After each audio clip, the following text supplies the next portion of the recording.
still hear about that. I still hear about that. Hello. This is a rowdy crowd.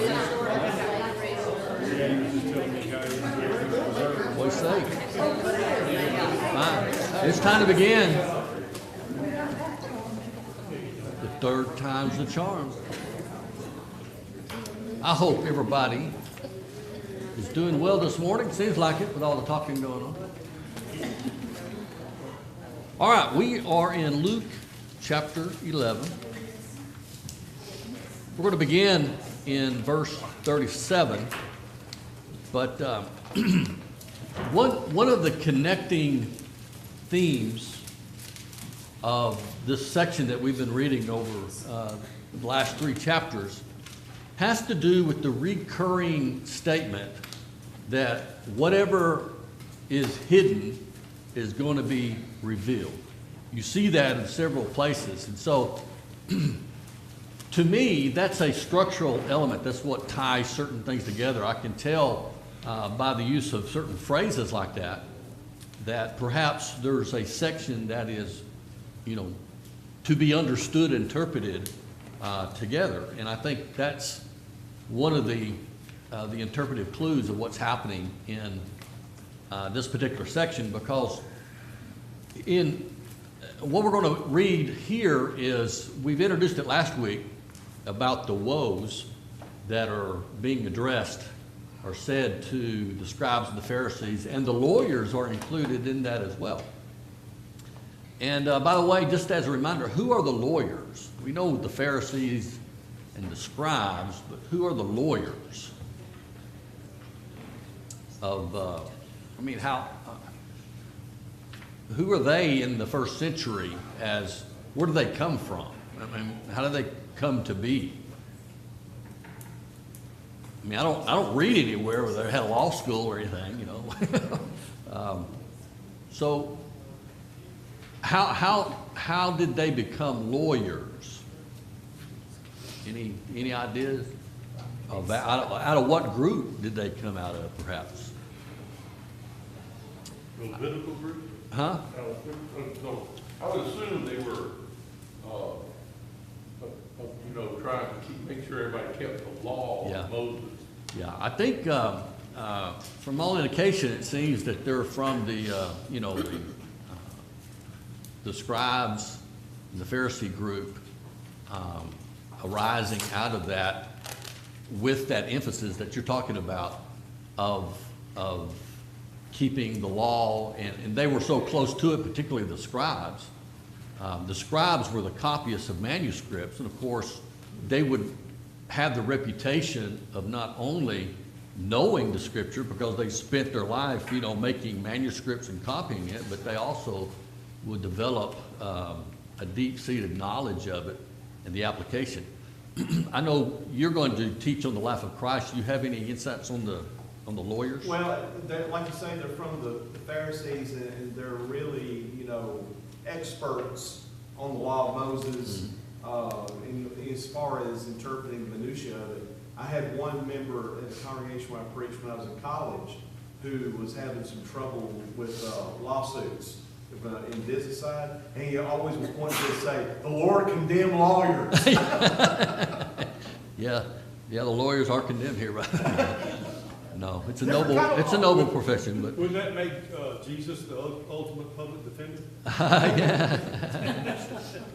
Yes. He's all right. But he was, one of justice. The lawyers had the reputation, of course.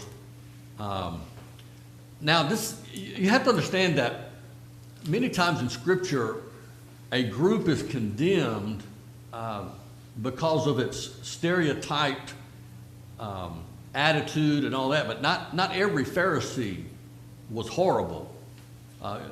Nicodemus, case in point, all you need is one to disprove the argument. I'm sure there were several others also, but generally, it seems the bulk of them were following traditions that were being made by the Pharisees, and they had an attitude about them. So a lot of times when Jesus excoriates the Pharisees, he's taken it to an extreme to get the attention of what's going on and the emphasis that this group has had and the reputation that they have garnered through the years. And here, instead of, this to me is the corollary to Matthew 23 when Jesus talks about the hypocrisy of the scribes and the Pharisees. And so all through Matthew 23, man, he's, you know, it's just, he's not very kind at all. I mean, he just really lays into the attitudes, the actions, their the misrepresentations, their narrow-mindedness, all of these things. Jesus attacks. I mean, he's in the attack mode in Matthew 23.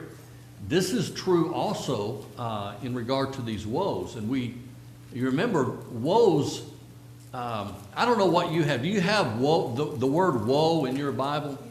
You know, starting in like verse 43, woe to you. Okay. Well, this is actually an Old Testament represented in the New Testament in the Greek. And you understand because we're still living in the Old Testament at this time during Jesus' ministry. And so this would definitely connect Jesus to the prophets because this is one of the classic ways in which the prophets would capture the attention of the people. We call them, you know, in biblical studies, the woe oracles. And it's just one of many ways in which the prophets would preach and condemn and try to set things right. And so, in reality, a woe oracle is a woe of condemnation. Usually it's associated with a dirge, which is a funeral, you know. So the point being that if they didn't turn things around, your funeral is about to happen. You know, it's not good for you.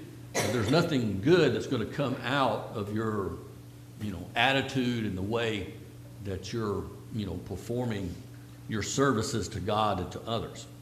And so this is why I think Luke is so interesting in using that address of woe. So let's start up in verse 37. Before that, you know, he's mentioned he's going to bring to light everything that is hidden. Now, everything that is hidden can be things that are hidden which are suppressed by others, you know.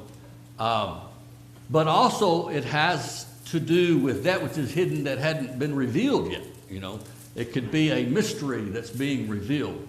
So it's used in several different ways, but in regard to the Pharisees, as you'll see in the woe oracles, they're doing what Paul says the Gentiles did in Romans 1. They suppress the truth in their unrighteousness. And these are Jewish leaders who should know better, who should be better, have a higher standard, and show the love and the example in their lives that would be godly and righteous.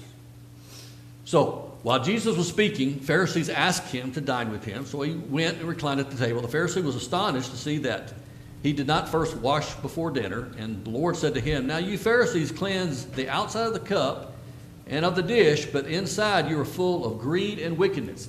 This is one, to me, this is the flaw of in religion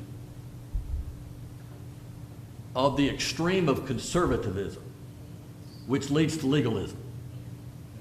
Which I mean that we become so obsessed with the outside in particulars that there is no attention given to the weightier matters. Okay? We would much rather, if we're not careful, talk about the organization of the church instead of the spirit of hospitality and how we can, you know, employ that now in our homes and in our personality, right?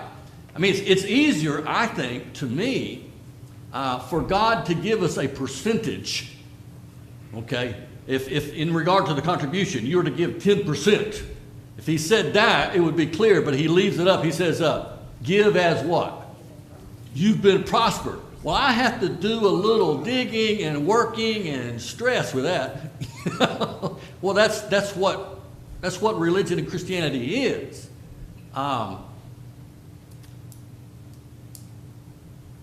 The weightier matters are not so defined. If you think about it, okay, how do you define righteousness? I mean, to show justice and righteousness. How do you define forgiveness? I mean, that's the question that was asked by the disciples. How many times shall I forgive? This individual keeps, hurting me or sinning against me or whatever. And Jesus wants you to struggle with those things in order to grow spiritually. I would much rather count 10 leaves and put it over here on the sacrificial table and say, I've kept the law of God, instead of the light shining on me and for over here saying, love the Lord your God with all your heart, soul, mind, and strength, and your neighbor as yourself. Okay? Well, that's weightier, and that's more personal, and it's not as structured, and it's more difficult. Yes? When you've been around the block as long as we have, you've seen both extremes. Yes. And while I completely agree with what you're talking about, the conservatism can easily go into this kind of extreme, because I've seen it, you've seen it, we've all witnessed it. But there's the other extreme too, Yeah. of extreme leftism, where whenever somebody says we've got to do what the Lord says, Pharisee, legalist, legalist. Yeah. And so we've got to be careful about, I'm not talking about us, but talking about in general, throwing that around, legalist and Pharisee, because yes, we've got to avoid the leaven of the Pharisees. But we've also got to avoid going the opposite end. Right. And you're right. There's problems with both extremes, but I'm dealing with what the Pharisees are doing here, and what it leads to is not pretty. Just as one who's focused is on the external things without the internal. We should have done these along with the others is the proper balance, right? It leads to a very critical attitude and judgmental attitude upon others, because that's the only way, that's the only direction it can go when the minors, if you please, are so emphasized and the majors are neglected. Yes. But isn't Christianity a religion of extreme? I mean, think about it. Everything yeah, I that think, God, Jesus requires of us is in the right way. And I think, I'm not talking that it's bad for extreme, it's just the extreme attitude in that direction. But that's where it goes. If we're not careful, we don't have the proper balance of that. Mark? I'm sitting here thinking about, the Pharisees and their righteousness, and they basically want to beat people over the head. But the other part of it is not just church leadership and religious leadership, but just leadership in general. People will take the path that's the simplest to enforce and stuff, and they will use that rather than doing what's right and looking at people's heart and having these conversations. It's simplistic for them to be able to just take the rules and enforce the rules rather than trying to interpret them based on the situation. And I think that's what they've taken that path, and that's what Jesus is calling them out on. They're not looking at their hearts and trying to lead, because they're responsible for a lot of people. I mean, these are the leadership of the Jews, and they're supposed to provide an example. They're supposed to provide guidance and leadership. But in a environment where people are leadership, there's a lot of people, and I know everybody's been in situations where you have leaders that They want to just enforce things to right to the rule, but they don't leave any room for interpretation or look at things that are outside extenuating circumstances. They don't. Well, It's too hard. The case in point is no work on the Sabbath. You know, we're to rest on the Sabbath, the Jews, and they interpreted it in such a way that didn't, I wouldn't say allow, but it didn't really encompass the spirit of the law. So anyone that, you know, did anything on the Sabbath or whatever, you know, were condemned by the law. But Jesus came back and said, what if your ox fell in a ditch? You know, he showed the hypocrisy of their application. So it's like you're looking at others and condemning, and you never see that you have condemned your own self. That's the attitude that seems to be prevalent among these Pharisees. Let's continue here. He says, now cleanse the outside of the cup and dish. That's what you do, that's what you focus on, you fools. And did not he who made the outside make the inside also? But give as alms those things that are within, and behold, everything is clean for you. So this is the natural progression. Clean inside leads to clean what? Outside. That's the principle in the New Testament of Jesus. But they had it opposite, and therefore condemned themselves. So we say, beginning in verse 42, he says, but woe to you Pharisees, for you tithe mint and rue and every herb, and neglect justice and the love of God. These you ought to have done without neglecting the others. Woe to you Pharisees, you have loved the best seat in the synagogues and greetings in the marketplace. Woe to you, for you are like unmarked graves, and people walk over them without knowing it. All right, think about these three statements here. How is religion defined by the Pharisees? What are they doing? From the three statements that are stated, what's happening? Because this is an accusation against them, their attitude, their practice. Let's take the first one. What's going on? He says, you do, you know, all the other things, and you leave out justice and mercy. But Jesus says you shouldn't neglect either of them. Okay? But they're focusing on these other things. Why? Let me ask you this. From the perspective that Jesus has of the Pharisees, why are they focusing on these less weightier things, so to speak? Using the words of Jesus, he said more weightier, so I'm saying these are less weightier in a sense, in comparison. Why are they focusing on this? Singling out the leaves and all these things, but they're neglecting the weightier matters. Why? What, in regard to their practices and who they are, and Jesus is exposing them, what are they doing? They're neglecting the justice of God.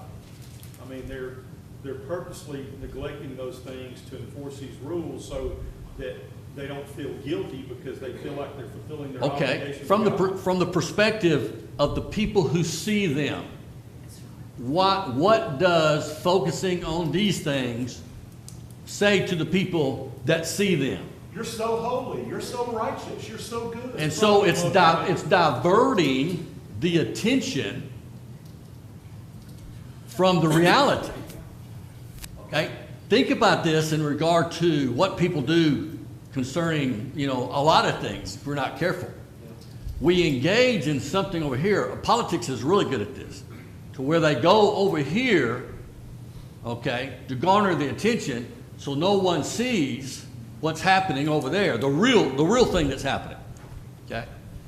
So they're diverting the attention, and they've created this illusion of being righteous. Okay, but if anybody would ever look and see, they would be exposed. But they have you couldn't attack their commitment to religion, so to speak. Because they're going around fasting, and they put their face on, and, you know, they make these public prayers and all these things. Yes, Connie?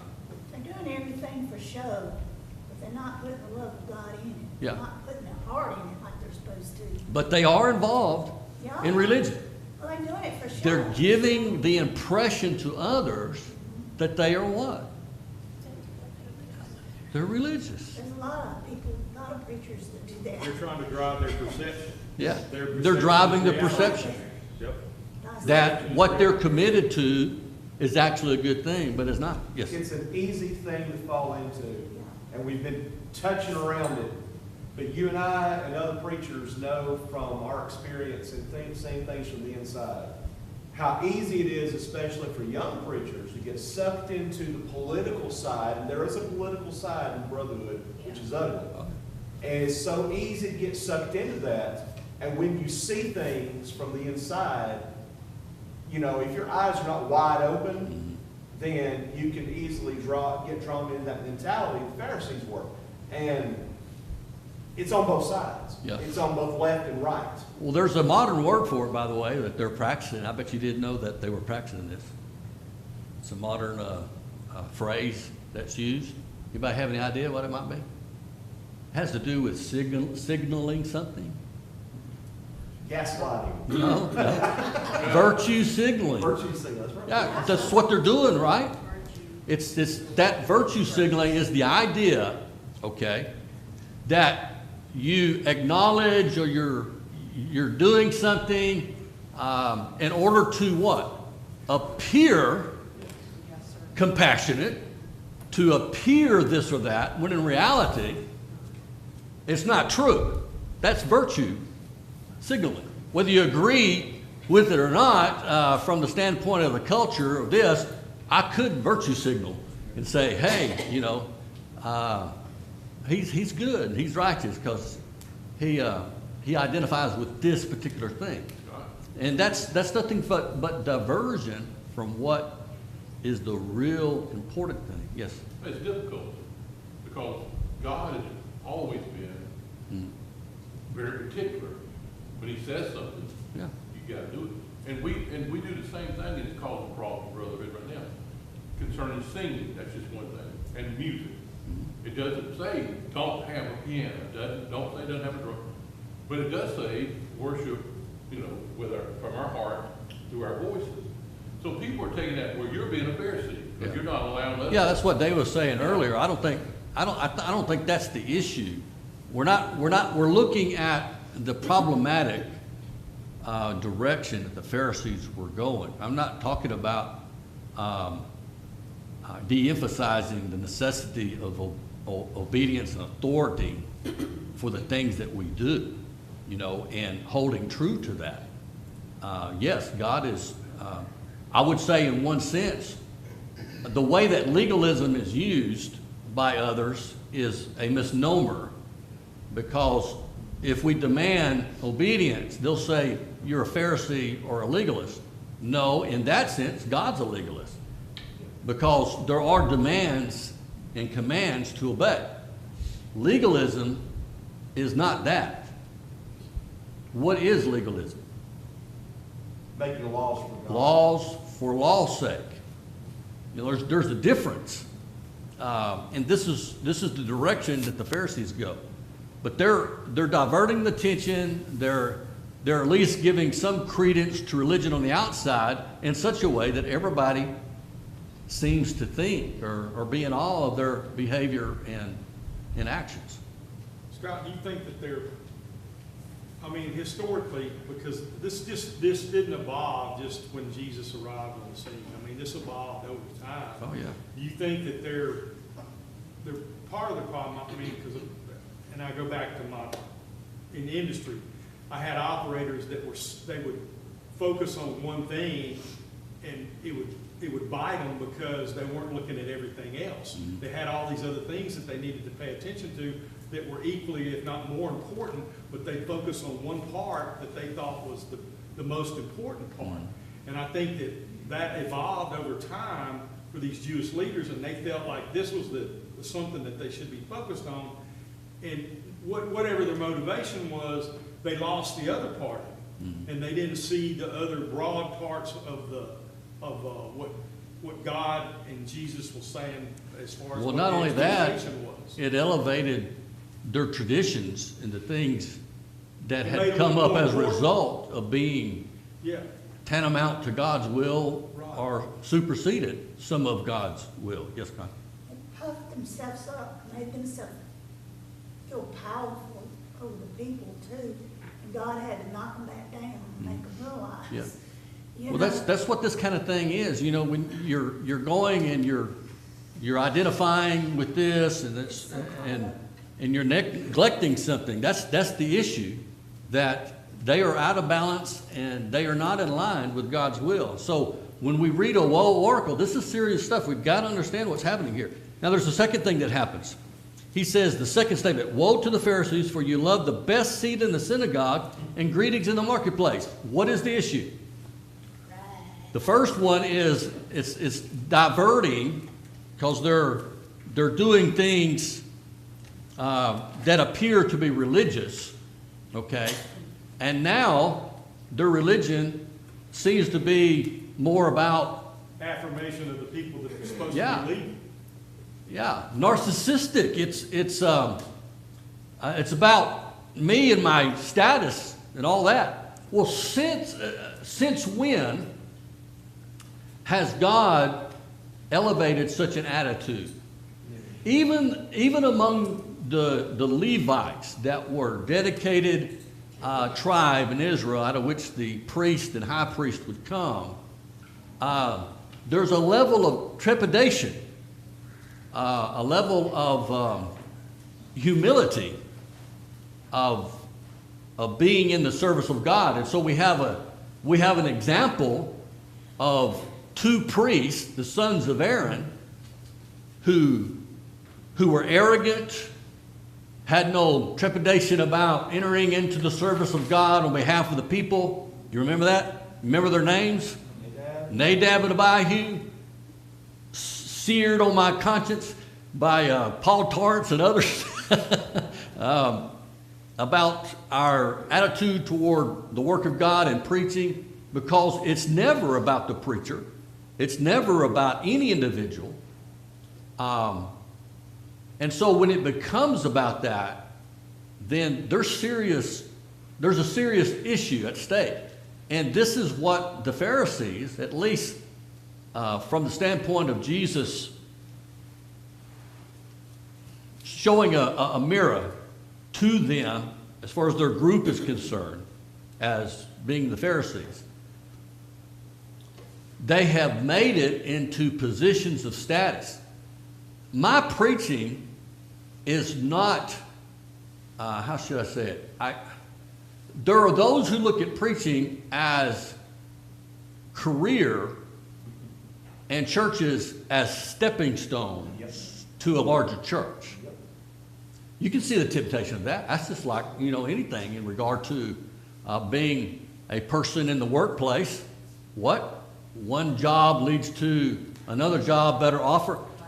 And you always hear preachers who say, if they go to a larger, bigger church, bigger pay, oh, God called me here. I never hear the opposite of anybody who's gone to a smaller church saying that God called me here. You see what I'm saying? You've never heard them say they called me, but I didn't go. Yeah. But that is an issue among some who are blessed to have the privilege to teach and preach.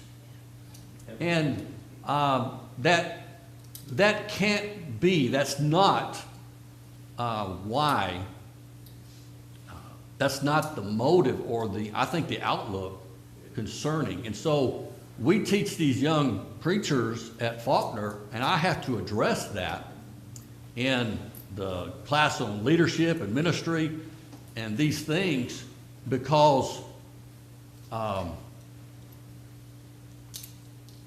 we have made preaching, I think, tantamount to a secular career, so to speak. And I know it's a life work for those who enter into it, but it's different. And it requires a different attitude toward things. Yes. It's an ever-present temptation, Yeah, just like what we've been ever-present. talking about, this especially. You're up in front of people preaching, and there's always a temptation to receive the platitudes and the praise and laudits of you people and it go to your head. Yeah. And that's what young guys that are starting to preach need to realize. Like you said, it's not about you, it's about what you're doing, which is preaching the gospel. And you ought to be willing to go anywhere, literally anywhere to preach. Is it a 20-member congregation or 200 or 2,000-member congregation? You're going to preach. And the flip side of that we've seen as being directors of lectureship, is you've got some preachers that have such a vaunted view of themselves before the brotherhood that they make demands. Oh, yeah. They will make demands before they will agree to come speak. He's got a story about that. Well, I'll go ahead and tell it to you. Yeah. I was preaching in Nashville, and we had some prominent, I guess you could say, retired preachers there or whatever. One prominent individual, I was trying to get people to teach class, and obviously this guy has the ability to teach class, and he has, but I always had to guarantee him a certain number of people. You had that happen to when you were director of lectureship. Yeah, I had to guarantee him, or he wouldn't teach class. And I'm thinking, does that sound reasonable to you? I mean, he's not going to teach unless he has 50 people in the class. Otherwise, he's not going to do it. Why? Because it's a waste of his time. Scott, do you think it, but I mean, at the end of the day, do you think it's, because there's so many different styles of leadership, but a servant leader, if Yes. you keep that in mind, that you're a servant leader, that you're a servant That's of it, God, that you need to be humble about that, because, if you don't forget that, all the other stuff will take care of itself, and I think that's what, they become political leaders rather than servant Yeah. leaders. Exactly. And I think that's bearing it out. But it's becoming more about themselves, their status, their reputation, their popularity. Who doesn't like to be affirmed?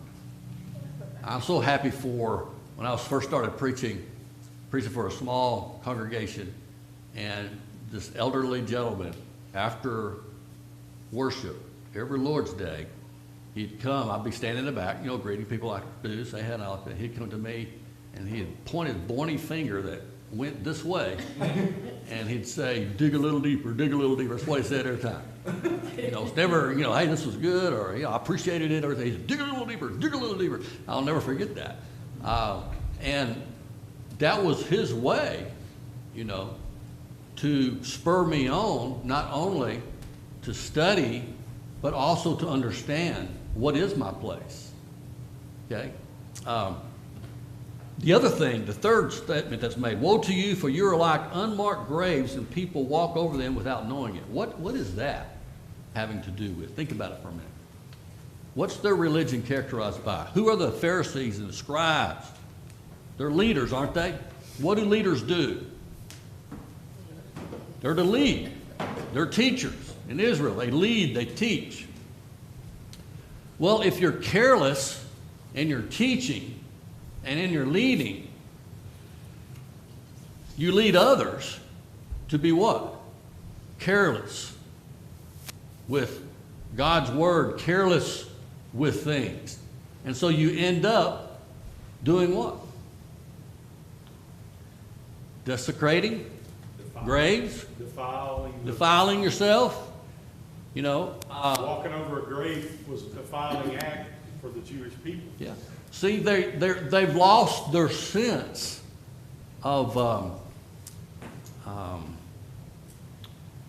caution and respect and honor. They lost their sense of shame.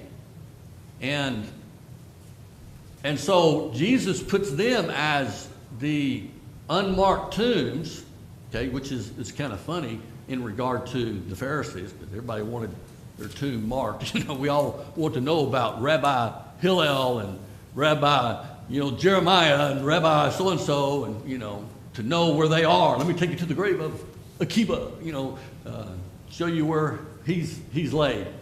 But here, it seems to me to be a double application.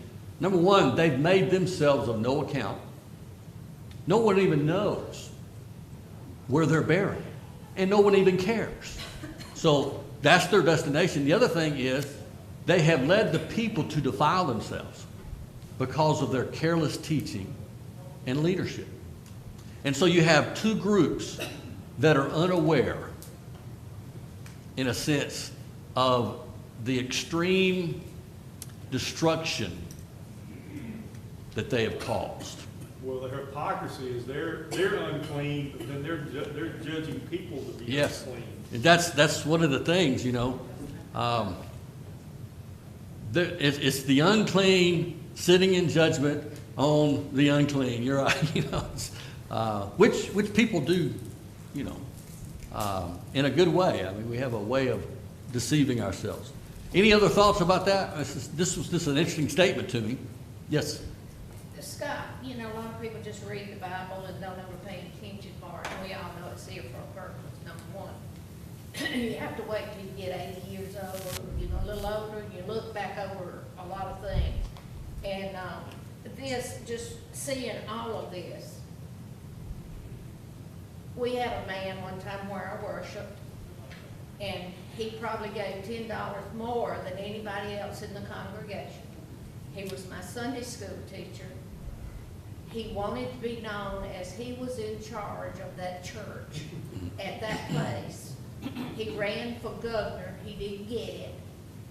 And then he had married an adulterous woman, the first marriage. His wife died. He married a non-member of the church. And when he died, I think everybody from the town came to the funeral. And when everybody left, you couldn't tell his grave from the pauper grave out here. There was not much difference, you know. They had dirt on both of them. And I thought to myself, you know, I was a teenager and I could see that. Mm-hmm. Yeah, that's really sad when attitudes like that, when people are deceived by their own attitudes. Look at verse 45. One of the lawyers answered him. Now, someone's got to come to their own defense, right? Teacher, in saying these things, you insult us. Also, and he said, woe to you lawyers. Now he goes to the lawyers. Also, for you load people with burdens hard to bear, and you yourselves do not touch the burdens with one of your fingers. We have a phrase for that we use, a cliche. Do what I say and not what I do. I mean, we all see the hypocrisy in that, right? Woe to you, for you build the tombs of the prophets whom your fathers killed. So you are witnesses, and you consent to the deeds of your fathers, for they killed them, and you build their tombs. In other words, the tomb is not in honor of the prophet. The tomb is in honor of who? The one who killed the prophet. That's what Jesus is saying. That's what's really going on. He says, therefore also the wisdom of God said, I will send them prophets and apostles, and some of whom they will kill and persecute, so that the blood of all the prophets shed from the foundation of the world may be charged against this generation, from the blood of Abel to the blood of Zechariah, who perished between the altar and the sanctuary. Now, interestingly, the Hebrew Bible does not end with Malachi. You know what the last book of the Hebrew Bible is? 2 Chronicles. And it's in 2 Chronicles where Zechariah gets killed. So what Jesus is saying is from the book, from the beginning to the end, all that bloodshed is put on your head. And he's talking to the lawyers who's supposed to be the defenders of people, defenders of God and all that. Now, that reference is 2 Chronicles 24, 20 or 22. The Hebrew Bible is organized differently from our English Bible. So from the first to the last, everything that has happened, the bloodshed is going to be placed upon this generation. I mean, think of the weight of that. What? Can you imagine someone saying that to you? And were they responsible? It's the attitude that they are exhibiting now that has been exhibited throughout Old Testament history in regard to God's messengers. They're doing the same. It's even worse in that they are rejecting the very Son of God, which Luke will record later for us in a parable that makes it more explicit. And almost like he's pre-warning them that there's a larger hypocrisy that you're going to commit coming. Yeah. Yeah, maybe it's foreshadowing the death of Jesus and his crucifixion. So that's where, if you ever want to know why the blood of Abel to the blood of Zechariah, that's from the beginning to the last. Yes, I tell you, it will be required of this generation. Woe to you lawyers, for you have taken away the key of knowledge. You did not enter yourselves, and you hindered those who were entering.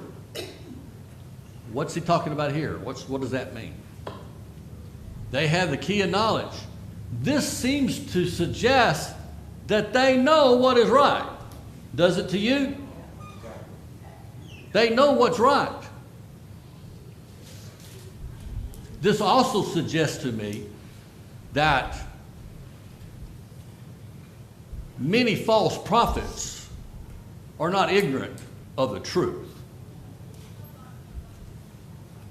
You see what I'm saying? That sometimes it's deliberate. I don't think, Apollos in the New Testament, he was evidently a fiery preacher, was very eloquent, and he was preaching, but he was telling people about the wrong baptism, John's baptism, which was not in effect. It was Christ's. And you remember Priscilla and Aquila took him aside and taught him the more accurate way. And then after that, he started preaching the baptism of Jesus. And then the next chapter, we're introduced to some people during the Christian age that had been baptized under John's baptism, and they were baptized with the baptism of Christ. So a lot of error comes from people, for whatever reason, who probably know the truth, but seem to have a different agenda than to teach it. It may be because of scholarly popularity among the academic community, could be popularity or commendation among other people. That's hard to give up, And would one intentionally? And you got to believe that God's going to weigh that, because if you teach something in error because you don't know any better and haven't learned something, but then to purposely do it, that's a whole different. But it seems from this, the lawyers, they're not in that category.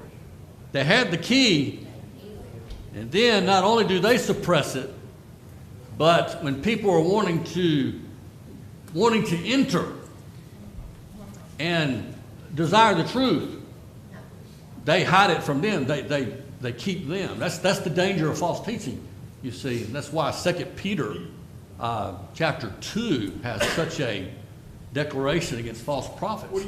Scott, what do you think their motivation is? Is it just to maintain the tradition so that they keep their place as far as status, or do you think there's, is it? I think it's the same thing it's always been. It's money, status, reputation, keeping things as they are. I've done a lot of thinking about false teachers for a long time. A lot of study, written 2 books on it, thought a lot about it. Some of these guys that lead brethren into error, some of them are genuinely convinced that they don't go in the correct way. But I'm convinced now more than ever that a lot of them aren't. that a lot of them, like you're saying, know exactly what's Yeah. right. Let me end with verse 53 real quick, because we're running out of time. It says, as he went away from there, the scribe and the Pharisees began to press him hard and to provoke him to speak about many things, lying in wait for him to catch him in something he might say.